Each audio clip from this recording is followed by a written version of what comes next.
కూర్చోండి ఇద్దరు కూడా. నాయకులకు విడిపోయింది.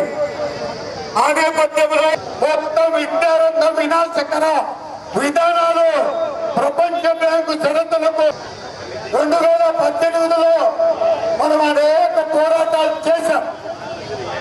అప్పుడు మళ్ళీ తెలుగుదేశం ప్రభుత్వం అధికారంలోకి వస్తే మొత్తం విద్యారంగ వినాశకరం జరుగుతుంది, మన హక్కులను కాలరాస్తుంది. ప్రభుత్వం మారితే ఈ మన సమస్యలు, మన విద్యారంగ సమస్యలు పరిష్కారమవుతాయని భావించాం. ఆ తర్వాత జగన్మోహన్ రెడ్డి ఆయన అధికారంలోకి వచ్చారు. కూడా మొత్తం ప్రపంచ చరిత్రలో, దేశ చరిత్రలో ఈ రాష్ట్ర ఈ ముఖ్యమంత్రి పేరు మల్లు రఘునాథ్ రెడ్డి, ఎస్టీయూ రాష్ట్ర అధ్యక్షులు, ఫ్యాప్టో కార్యవర్గ సభ్యులు. మరి రాష్ట్ర ప్రభుత్వము 2 సంవత్సరాల ముందు అధికారంలోకి వచ్చే ముందు ఉద్యోగ ఉపాధి కార్మికుల యొక్క సమస్యలన్నీ మాకు తెలుసు, అవన్నీ కూడా అధికారంలోకి వస్తానే పరిష్కరిస్తామని చెప్పి మేనిఫెస్టోలో హామీ ఇచ్చినటువంటి ప్రభుత్వము 2 సంవత్సరాలుగా కళ్ళబొల్లి కబుర్లు చెప్పడం తప్ప, అరకొర చెల్లింపులు చేయడం తప్ప ఏ సమస్య కూడా పూర్తి స్థాయిలో పరిష్కరించే పరిస్థితి లేదు.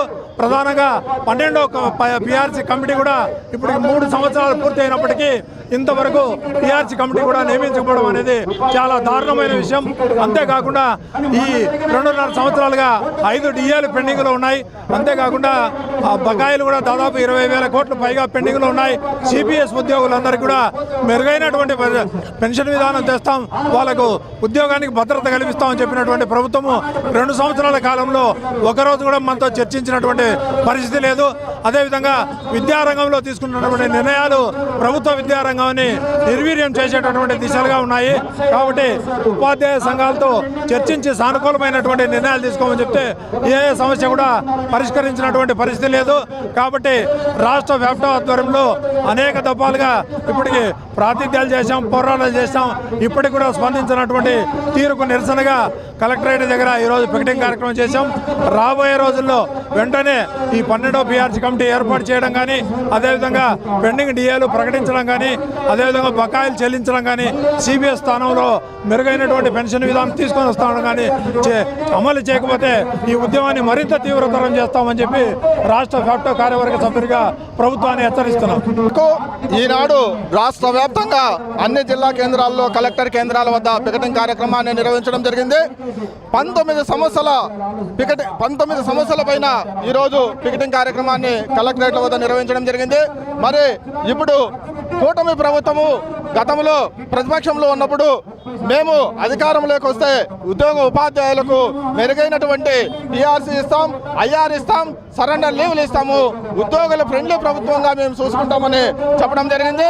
మరి ఈరోజు కూటమి ప్రభుత్వం ఏర్పడి 25 నెలలు అయినప్పటికీ కూడా ఈ 25 నెలల కాలంలో 4 డిఏలు ఇవ్వాలి, పిఆర్సీని కూడా ఇంప్లిమెంట్ చేయాల్సినటువంటి పరిస్థితి ఉండగా ఈ 2 సంవత్సరాల కాలంలో ఏకైక డిఏ, ఒకే ఒక డిఏ ఇచ్చి చేతులు దులుపుకునేటువంటి పరిస్థితి ఉంది.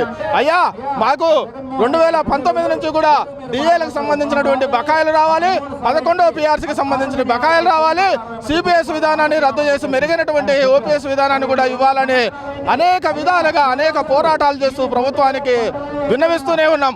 అయినా ఈ ప్రభుత్వము పెడచమని పెట్టడము తప్పడం లేదు. గతంలోనే చంద్రబాబు నాయుడు గారు మీకు సిపిఎస్ విధానం వాళ్ళకి మెరుగైనటువంటి పెన్షన్ విధానాన్ని మేము కలుగు చేస్తాము, ఫ్రెండ్లీగా ఉంటామని చెప్పడం జరగడం జరిగింది. అలాగే ఉప ముఖ్యమంత్రి అయినటువంటి పవన్ కళ్యాణ్ గారు 1 సంవత్సరం లోపల సిపిఎస్ ఉద్యోగులందరికీ కూడా మేలు జరిగే విధంగా ఓపీఎస్ విధానానికి మంచి ఓపీఎస్ విధానం వచ్చేటట్లుగా నా ప్రయత్నం చేస్తానని చెప్పారు. కానీ ఆయన ఇప్పుడు కూటమి ప్రభుత్వంలో ఉంటూ కూడా దానిపైన ఎటువంటి మాట ఇవ్వడం లేదు.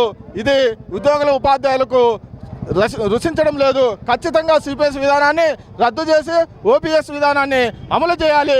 అలాగే 12వ పిఆర్సీ కమిటీని నియమించి ఈరోజు కరువులు ఇప్పుడు ఎక్కువగా ధరలు నియంత్రణలు లేవు కాబట్టి ఖచ్చితంగా 30% మధ్యంతర ప్రకటించాలి.